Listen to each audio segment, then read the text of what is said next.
이것은 내 성경입니다. 나는 성경이 말씀하는 모든 것을 믿습니다. 나는 하나님의 자녀이며 성경 속에 있는 모든 약속들도 내 것이고 성경이 할 수 있다고 한 모든 일들을 나는 할 수 있습니다. 나는 지금 영원 불변한 하나님의 말씀을 받습니다. 내 생각은 깨어있고 내 마음은 열려 있습니다. 지금 받으려 하는 하나님의 말씀으로 인해 분명히 나는 변할 것이고 성장할 것입니다. 할렐루야. 아멘. 스마트한 시대를 사는 더 스마트한 성도 그리스도인이 되기 위해서 우리가 어떻게 살아야 할 것인가. 오늘은 그 마지막 말씀으로 건강한 균형을 찾아서 건강한 균형이 필요하다라는 말씀을 드리고자 합니다. 지금 우리가 사는 세상은 굉장히 발달되어 있습니다. 엄청난 것들이 많이 쏟아져 나옵니다. 다니엘서 12장 4절 말씀에 말세가 어떻게 될 것인가. 마지막 때에 모든 것이 빨라질 것이고 지식이 넘치게 될 것이다 라는 이야기를 합니다. 그렇기 때문에 어쩌면 우리가 사는 시대는 그 마지막 부분을 계속하여 보여주고 있는지도 모릅니다. 이 작은 스마트폰 하나에 수많은 내용들과 수많은 것들을 교통할 수 있는 그 내용들이 안에 다 들어갈 수 있을 정도로 세상은 빨라져 있습니다. 그리고 과거에 부산에서 서울 그리고 부산에서 어디 다른 데 지방을 한번 가보려고 하면 버스를 타고 4시간 5시간이 가더라도 얼마 가지를 못했는데 서울에서 부산까지 13시간이라는 기차를 타고 올라와야 했던 그런 때도 있었습니다. 그런데 지금은 엄청난 템포로 세상이 빨라져 있죠. 그만큼 다르게 말하면 시간적인 여유가 더 생겨야 정상입니다. 그런데 오히려 세상이 빠르고 시간이 많이 남아야 할 세상 속에 우리의 삶은 너무 바쁩니다. 너무 시간이 없다고 말합니다. 시간이 없어요. 시간이 없어서 죽을 시간도 없고, 시간이 없어서 은혜 받을 시간도 없고, 그런 것이 우리의 삶에는 너무나 많이 둘러싸여 있다는 것을 부인할 수가 없습니다. 과학이 발달할수록 사람들이 더 여유가 생기고 사람들이 좀 더 많은 것을 누릴 수 있을 것이라고 생각했지만 바쁘면 바쁠수록 더 많은 것에 더 빨라지고 좋아지면 더 많은 것에 접촉하고 나아가야 할 그런 삶의 부분들이 너무나 많다라는 겁니다. 여러분들의 삶은 어떻습니까? 삶이 건강하다고 생각하십니까? 삶이 보다 더 열매가 있고 의미가 있고 매일매일 삶 속에서 은혜의 역사들이 이루어지고 있다고 생각하십니까? 아니면 그냥 그저 그렇게 그냥 또 그렇게 살다가 또 하루를 지나고 일주일 지나고 한 달을 지나는 그런 모습은 아닌가요? 우리 예수님께서는 이 땅에서 짧은 시간을 사셨습니다. 특별히 사역의 시간은 공생의 3년이라는 것으로 압축되어집니다. 굉장히 짧은 시간을 사셨는데 그 삶을 통해 주님 엄청나게 많은 역사를 이루시고 수많은 사람들을 치유하시고 회복시키시는 은혜의 역사가 있었습니다. 근데 주님도 인생으로 오셨기 때문에 인간의 몸을 입고 오셨기 때문에 어떤 상황이 되어지면 피곤을 느끼시고 따로 당신만의 시간을 가진 적이 있습니다. 그것을 하나님과 교제하는 과정 속에서 교통과 소통함과 그 회복 같은 시간들을 가졌지만 철저하게 일상생활 속에서 계속되는 일보다는 따로 시간을 내어서 개인적인 휴식과 하나님과의 교통하는 시간들을 가졌다라는 것을 알게 됩니다. 그렇게 길지 않는 시간 속에서도 주님은 따로 시간을 가졌습니다. 뿐만 아니라 그렇게 길지 않는 시간 속에서도 주님은 일을 하시면서 그냥 일반적으로 사람들을 찾아다니면서 일을 한 것만이 아니라 어떤 사람들과의 만남과 모임을 통하여서 좀 더 새로운 회복과 그 사람들과의 관계 속에서의 좀 더 풍성함들을 나누는 그런 삶의 모습들이 있었다라는 거예요. 오늘 본문에 등장하는 마르다 집에서의 사건은 주님이 그 집에 무슨 다른 특별한 일이 있다라고는 오늘 본문에서는 보여지지 않습니다. 길 갈 때 마을에 들어가시는데 마르다라고 이름하는 여자가 자기 집으로 영접하였다라고 말씀이 되어집니다. 그러면 주님과 마리아와 마르다와 나사로의 그 형제들 사이에는 무언가의 어떤 교통이 있었다라는 것을 알 수가 있고요. 뿐만 아니라 오늘 그 집에 들어가시는 사건을 통하여서 주님은 그 가족들과의 귀한 나눔의 시간들을 갖고자라는 의도가 있었음을 알 수가 있어요. 그런데 오늘 본문은 마르다가 주인공으로 등장을 합니다. 마르다가 주인공으로 등장하면서 마르다가 하는 이야기가 많고 마르다에게 주님이 하시는 말씀이 많이 나오는데 그것을 통하여서 주님께서 우리에게 보여주시고자 하시는 어떤 시사성들이 있다라는 것을 알 수가 있어요. 자, 본문 42절 말씀을 보니까 마리아는 이 좋은 편을 택하였으니 빼앗기지 아니하리라 하시니라. 이 말씀으로 결론을 맺고 있습니다. 마리아는 좋은 것을 택하였는데, 좋은 편을 택하였는데, 마르다는 그렇지 못했다라는 결론을 유추할 수는 있습니다. 자, 그렇다고 하면, 마르다가 어떤 모습을 가졌길래, 어떤 상황이었길래 주님이 이 말씀을 하시는가, 그리고 이 말씀이 의미하는 본래의 의미는 더 깊은 의미가 무엇이 있는가, 살펴보고자 하는데요. 자, 본문 39절 40절에 마르다가 예수님을 모시고 난 이후에 마리아가 예수님의 발 앞에 앉아있고 40절에 보니까 마르다는 준비하는 일이 많아. 마음이 어떻게 했다고요? 분주했다고. 마르다는 마음이 분주했습니다. 마음이 분주했다 하는 것이 오늘 본문에서 읽을 수가 있습니다. 마르다가 분주한 이유가 뭘까요? 주님을 어떻게 하면 잘 대접할까? 주님께 어떻게 하면 맛있는 것을 많이 해드릴까? 라는 마음에서 마르다의 마음이 분주했습니다. 근데 이 분주하다라는 말은요, 분주하다라는 헬라어의 뜻은 동서남북 사방에서 잡아당기는 것을 말합니다.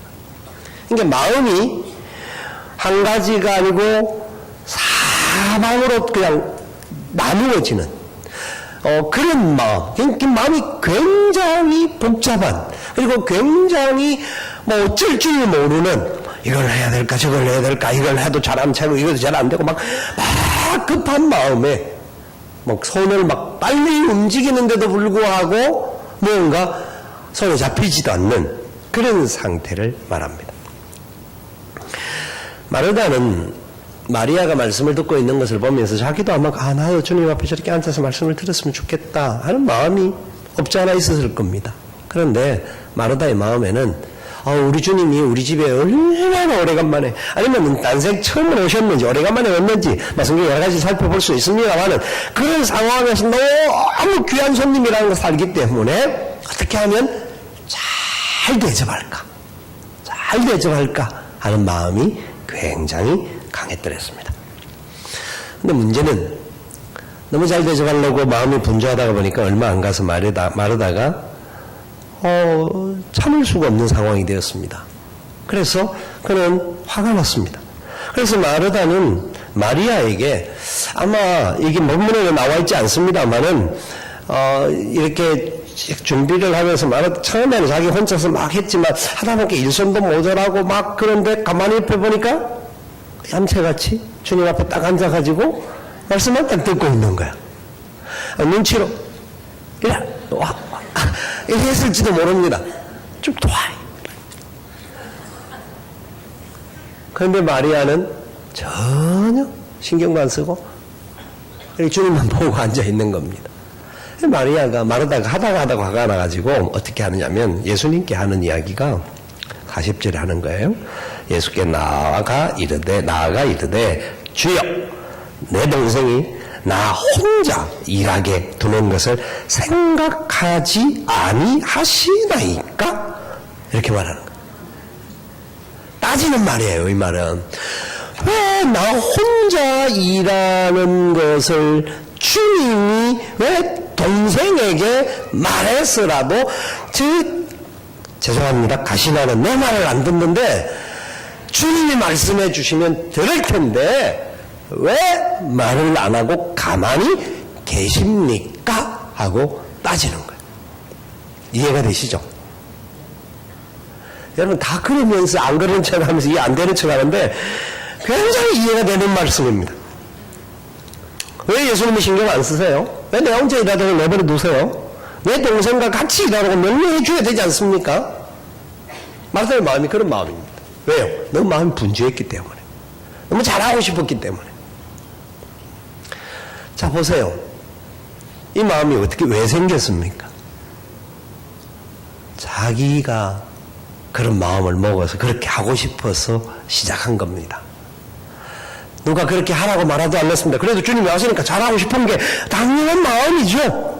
그런데 문제는 분주하였고, 분주하다 보니까 마음에 분노가 생기고, 분노하다 보니까 분쟁으로 가는 거예요.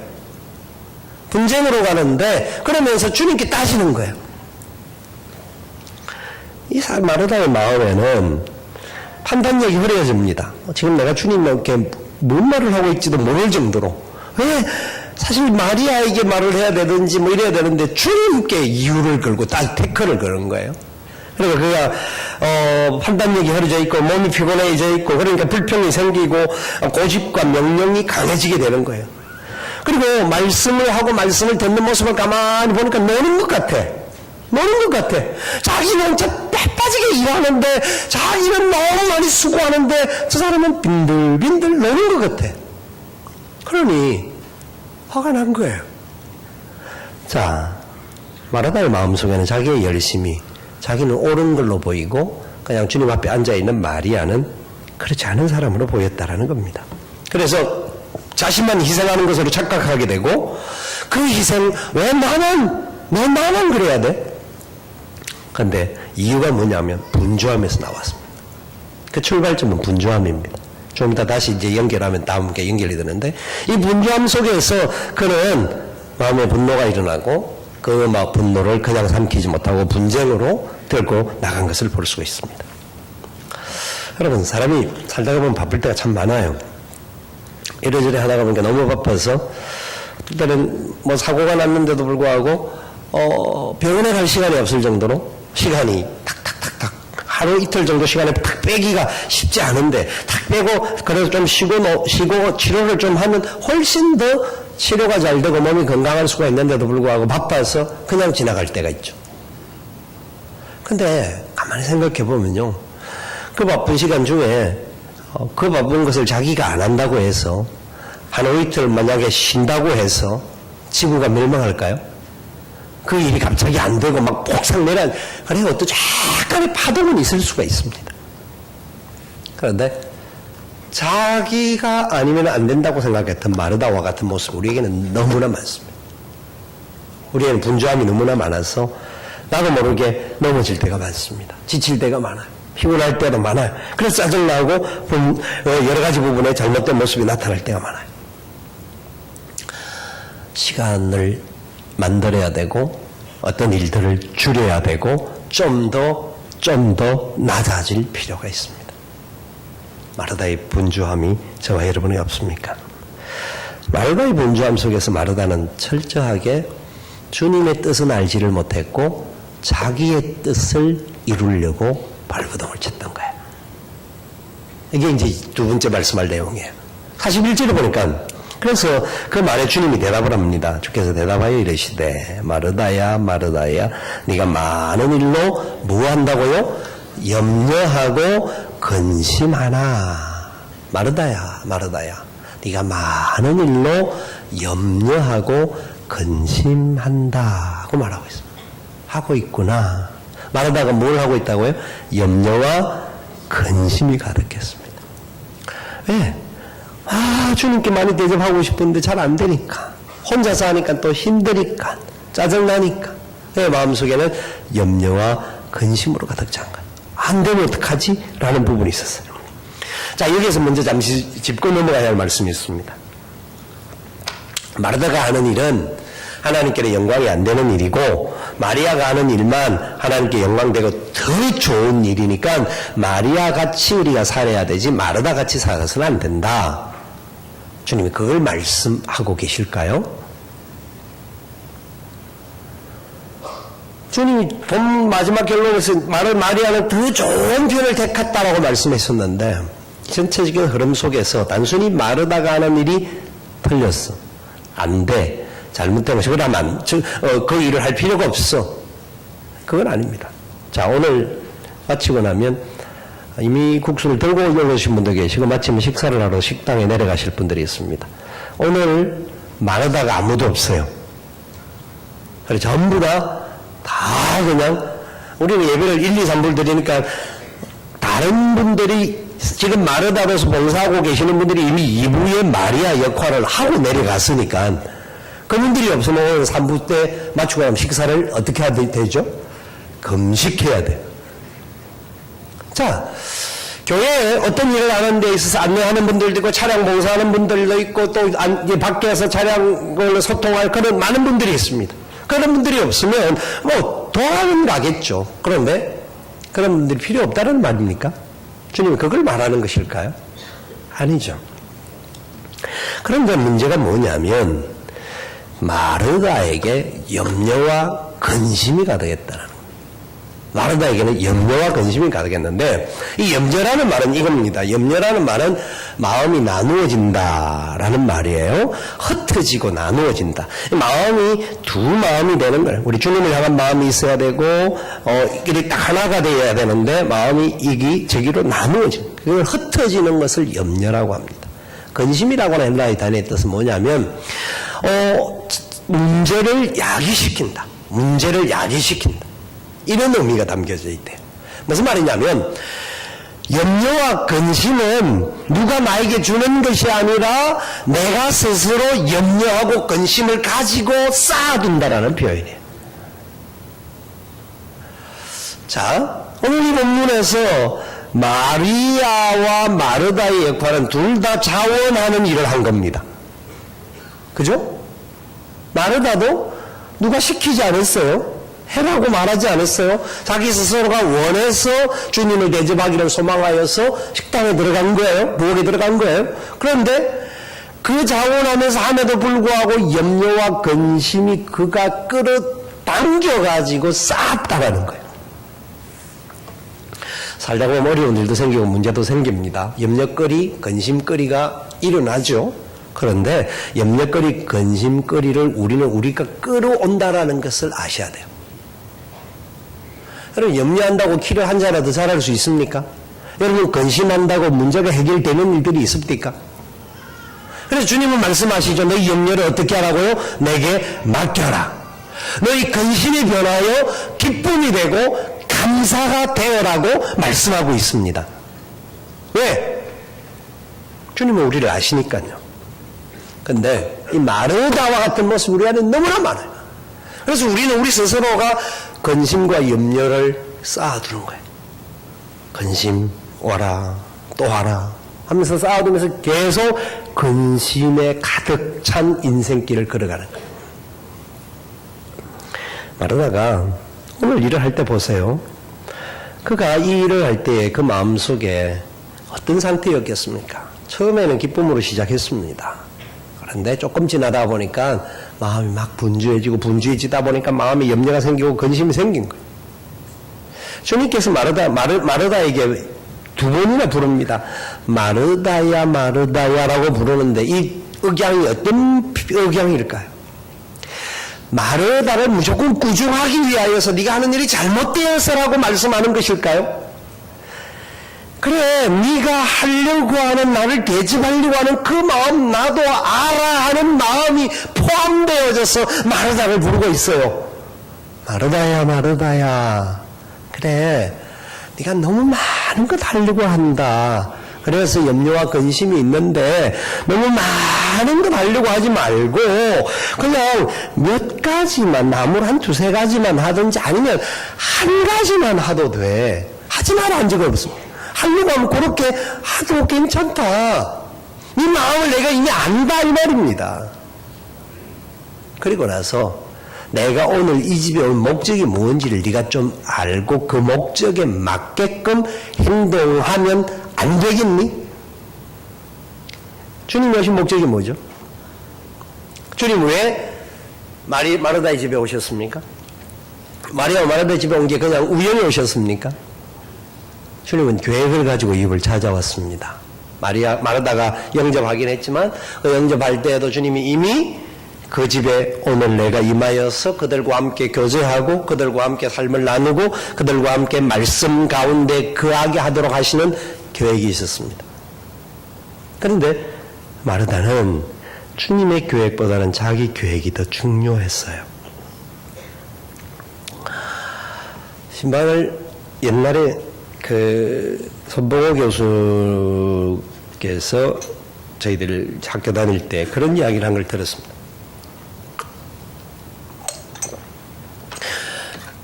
서울시민교회 목사님이 위암으로 돌아가셨어요. 그렇게 돌아가셨는데 그 목사님 장례식에 가서 조사를 하시면서 참 귀한 목사님이신데 조사를 하시면서 조사 끝에 성도들을 굉장히 꾸중을 하셨대요. 당신들이 목사님 빨리 돌아가게 만들었다고. 좀 심하게 말하면 그런 표현입니다.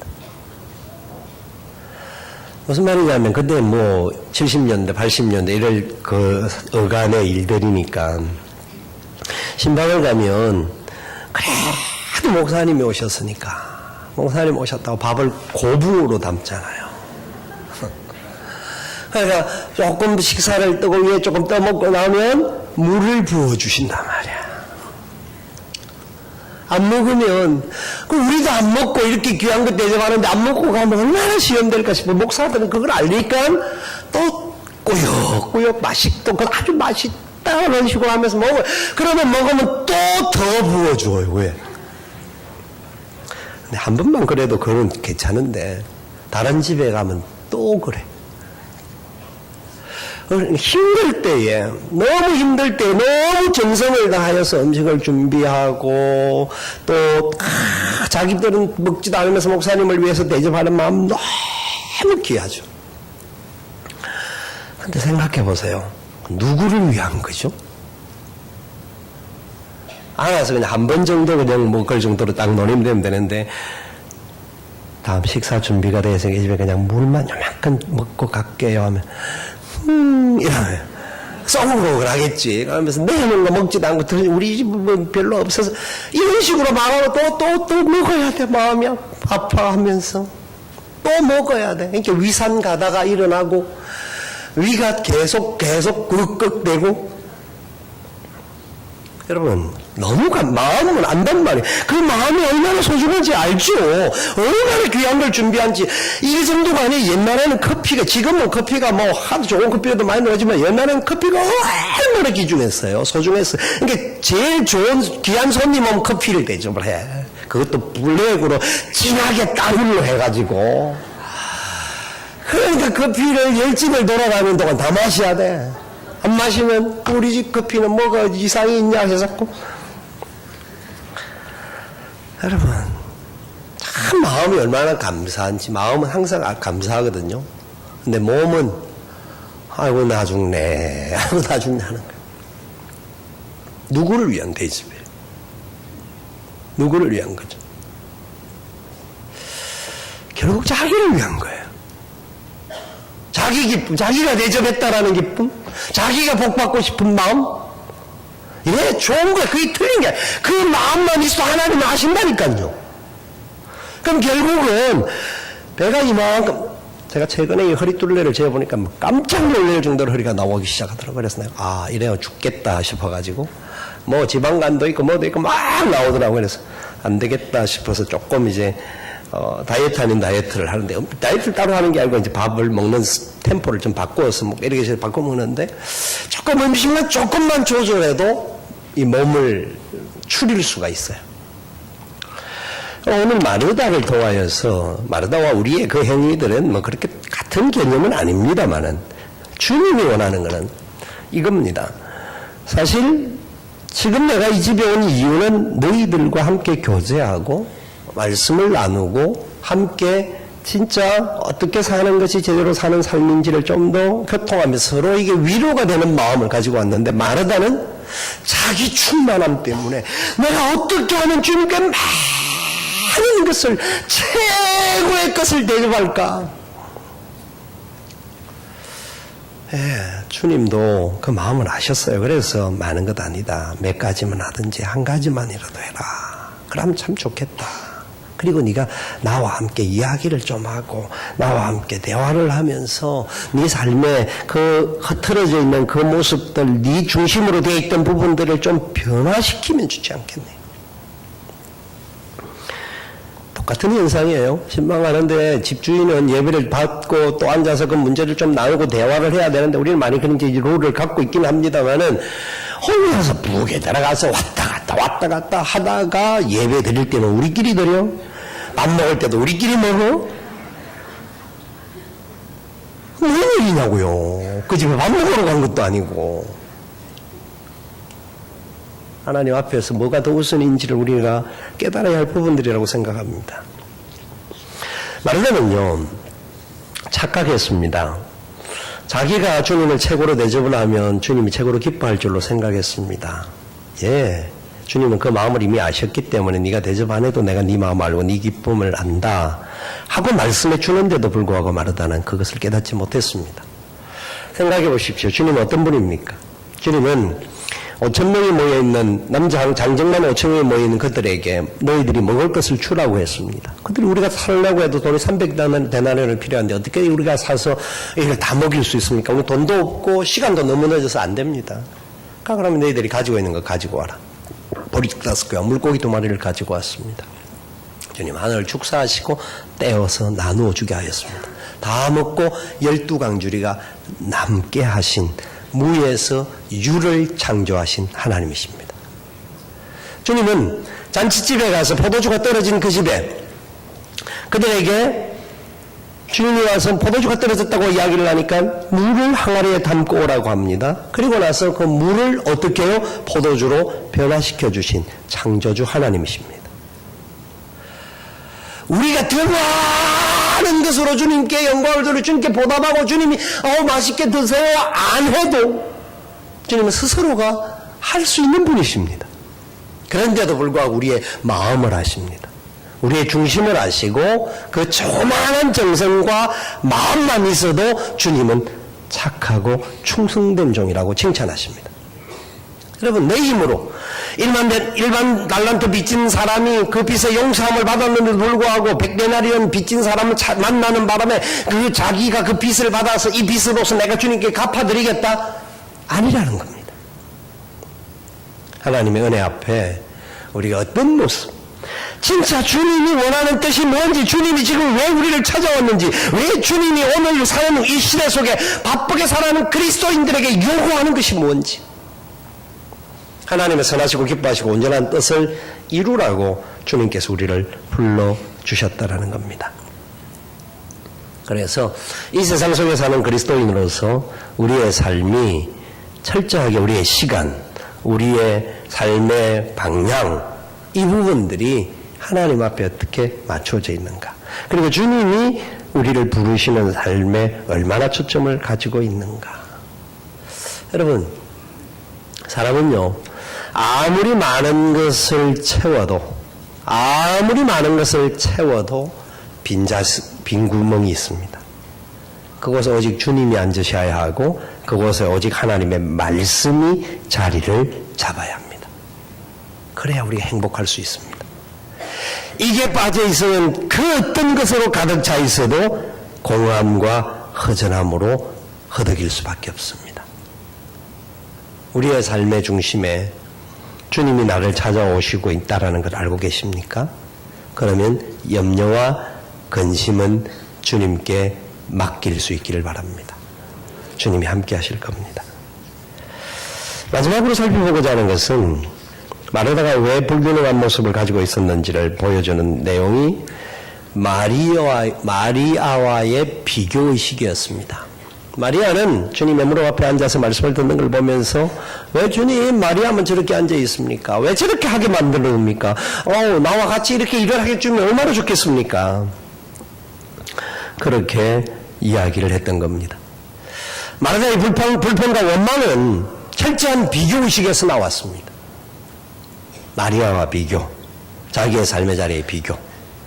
그래서 실제로 어떤 경우에는 사실 그렇게 얌체같이 아무것도 안 하고 손에 물도 안 묻히고 그렇게 끝까지 앉아있는 사람도 있을 수는 있겠죠. 근데 지금 상황은 손에 물 묻혀서 막 주님을 대접하는 것보다 더 중요한 것이 있다라는 걸 주님이 말씀하고 있는데 그걸 깨닫지 못한 마르다의 문제가 있었던 거예요. 그러면서 다른 사람과 비교하는 거예요. 쟤는 왜 쟤는 지만 좋은 거 하고 있어 하는 그런 불평이 그의 마음속에 허들기고 있어요. 왜? 사탄의 조롱이 되니까요. C.S. 루이스 교수는요, 사탄의 가장 예리한 무기가 있는데 그것이 바로 비교의식이라고 합니다. 다른 사람과 비교. 저 사람은 어떻지? 김 집사, 박 집사, 최 집사. 저는 어떻지? 예, 여러분, 비교는요, 우리가 성장할 수 있는 기회라고 세상은 말하지만 비교를 하면 할수록 사람은 자기 속에 있는 정체성을 잃어버리고 기쁨을 소멸시킨다는 걸 아십니까? 나보다 못한 사람 앞에서 우습대죠? 나보다 조금만 잘나면 시기하고 질투하고 무시합니다. 잘났든 못됐든 그 사람들을 볼 때마다 우리는 불평합니다. 왜? 우리 속의 비교의식은 주님이 주신 것이 아니라 사탄이 심어주는 거예요. 네가 나아. 저 사람보다 못한 게 뭐 있는데 너는 왜 요번에 안 됐어? 이런 표현이 될 수가 있는 거예요. 저 아무것도 아닌 이런 식으로 막 우리 속에 일어나게 하시는 거죠. 예, 그래요. 어떻게 보기에는 사람들이 보기에는 어깨 깐지고 이 사람이 훨씬 나을 수 있는 사람인데 이 사람보다 저 사람이 일꾼으로 선출될 때가 있어요. 그게 무슨 뜻일까요? 하나님께서 약한 자를 들어 강한 자를 부끄럽게 하시고 지혜롭게 하시는 하나님의 원리가 있다라는 것을 알라라는 거예요. 비교하지 말라는 거예요. 우리는요, 우리가 서 있는 그 자리 그 자체에 우리가 지금 현재 존재하는 그 자체를 하나님은 기뻐해 주시는 거예요. 우리가 다른 사람은 낫기 때문에 기뻐하는 것이 아니라 너의 하나님 여호와가 너의 가운데 계시니 그는 구원을 베푸실 전능자시라. 그가 너로 인하여 기쁨을 이기지 못하여 하십니다. 그런 기쁨을 받는 우리가 다른 사람과 다른 관계 속에서 비교하면서 우리는 갈등하고 연약한 모습들을 갖고 있죠. 그게 약한 존재입니다. 우리가 그만큼 약한 존재입니다. 우리는 기억해야 합니다. 마르다의 역할이 그때 무엇이었을까? 마르다가 그 마음 좋은 마음으로 빨리 손이 빠르게 움직여서 뭐 국수라도 한 그릇 그 동네가 있었다고 한다면 딱 말아서 주님 시장하실 텐데 이거라도 좀 드시죠. 이렇게 하고 같이 앉아서 교제를 했다고 주님이 딱 마르다가 너무너무 귀하게 센스 있게 일을 했다라고 아마 칭찬했을지도 모릅니다. 근데 마르다는 자기 충만함 때문에 일을 하다가 보니까 분노하게 되었고 분주하니까 분노하고 분쟁을 일으키며 그리고 나서 그의 마음속에는 염려와 근심으로 차면서 마리아는 그런 마음들이 생기는 거죠. 나의 삶이 무엇이라고 생각하십니까? 내가 살 이유가 뭐라고 생각합니까? 왜 우리가 사는 자리에서 우리의 삶이 균형이 맞춰져야 된다고 생각하십니까? 여러분, 세상은요, 성공만 하면, 세상은요, 많은 것만 가지면, 세상은, 교회와 상관없이 세상 밖에서 세상 방법대로 살아가서 1등만 하면 최고라고 생각합니다. 근데 주님은 그렇게 말하지 않습니다. 우리의 삶의 모습이 교회 안에서나 세상에서나 할 수 있는 대로, 가능한 대로 같은 모습이 되기를 바란다라고 말씀합니다. 남들과 비교할 필요가 없다는 겁니다. 우리를 사랑하시는 주님의 그 사랑 앞에 우리의 사명을 들어봐야 합니다. 그래서 우리의 사명이 있다고 한다면 우리가 어떤 일을 감당할 때에 진짜 주님이 내게 맡겨주신 사명이라고 생각한다면 그 일을 감당할 때에 분주하지 않을 수 있습니다. 감사하며 살 수 있습니다. 염려와 근심보다는 기쁨과 찬양으로 감당할 수 있습니다. 남들과 비교하지 않습니다. 어떤 결과가 나오든지 주여 내 모습 이대로 죽게 드립니다. 주님 뜻대로 이루어 주시기를 원합니다. 고백하게 됩니다. 결국은 순교의 피까지도 흘릴 수 있게 된다라는 겁니다. 그래도 자랑할 것이 없습니다. 주님의 은혜이기 때문에요. 오늘 우리는 귀한 일꾼을 선출하는 시간을 갖습니다. 일꾼을 선출하는 것은 참 여러 가지 긍정적인 부분이 너무나 많고 너무나 좋은 일인데 우리가 연약하다 보니 어떤 때는 시험거리가 되고 염려거리가 되고 넘어질 거리가 되는 것을 봅니다. 여러분, 시험 당할 이유가 없습니다. 시험은 내가 당하는 겁니다. 주님이 우리를 시험하지 않는다고 했습니다. 아니 되었다고요? 그것은 하나님께서 되는 사람에게는 더 많이 충성하고 더 많이 헌신하고 더 많이 낮아지고 더 많이 발을 닦아주고 더 많이 섬기고 더 많이 물질로까지 헌신하라고 명령하시는 뜻인 줄 아셔야 합니다. 되지 않으면 아직은 내가 그 그릇은 아니고 때가 아니니까 내가 지금 그 직분을 맡게 되면 내 스스로가 교만해지고 넘어질 것 같아서 주님이 아직 때가 아니다. 네가 더 믿음의 기쁨, 나와의 교제가 더 풍성해지고 난 다음에 어떤 상황에 서더라도 섬길 수 있는 자리가 된다고 하면 그 일을 감당하리라. 그런 뜻인 줄 아셔야 합니다. 되는 분들 착각하지 마십시오. 내가 잘나서 된 거 아닙니다. 지금까지 열심히 했기 때문에 된 것 같지만 주님께서 때가 되심에 필요하셔서 부르신 줄 아셔야 합니다. 그래서 지금까지 열심히 했다 하면 더 열심히 해야 되고 더 낮아져야 되고 더 많이 헌신해야 합니다. 되고 난 다음에 목에 힘주지 마십시오. 절대로 우리 교회는 그런 분들은 없습니다. 우리 앞으로도 없을 줄 압니다. 없어야 합니다. 되면 될수록 머리를 숙이시고 알아서 발을 닦아주는 복된 일꾼들이 되셨어. 하나님께는 영광되고 이 세상 속에서 기뻐하고 즐거워하고 행복한 그런 삶을 살아갈 수 있기를 주님의 이름으로 축원을 드립니다. 우리 함께 일어나셔서 찬양하고 주님 앞에 기도하며 결단의 시간을 갖기를 원합니다.